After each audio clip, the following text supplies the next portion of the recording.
പ്രിയപ്പെട്ട എല്ലാവർക്കും ഏറ്റവും പുതിയൊരു വീഡിയോയിലേക്ക് സ്വാഗതം. അപ്പോൾ ഇന്നത്തെ വീഡിയോ പറയുന്നത് ക്ഷേമ പെൻഷനുമായിട്ട് ബന്ധപ്പെട്ട ഏറ്റവും പുതിയ അറിയിപ്പാണ്.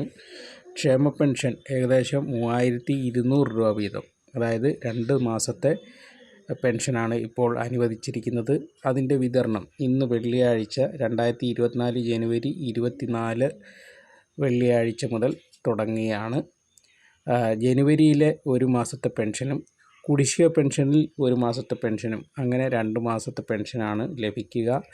കേന്ദ്ര വിഹിതം ലഭിക്കുന്നവർക്ക് അത് കൃത്യമായിട്ട് ലഭിക്കുന്നില്ല എന്നൊരു പരാതിയുണ്ട്. അതിനായിട്ട് നിങ്ങളുടെ ബാങ്ക് അക്കൗണ്ട് ചെക്ക് ചെയ്യുക. കാരണം 300, 200 അങ്ങനെ 500 അങ്ങനെ ഒരു 3 രീതിയിലുള്ള തുക കേന്ദ്ര വിഹിതമായിട്ട് ലഭിക്കുന്ന ചില ആളുകളുണ്ട്.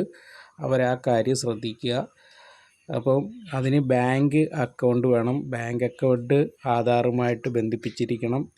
അങ്ങനെയുള്ള കുറേ കാര്യങ്ങളൊക്കെ ഉണ്ട്, അതൊക്കെ ശ്രദ്ധിക്കുക. അപ്പോൾ ഇന്നു മുതൽ ഏകദേശം 62 ലക്ഷം പേർക്ക് 3200 രൂപ മുതൽ ബാങ്ക് അക്കൗണ്ടിലും വീടുകളിലും എത്തിച്ചേരും.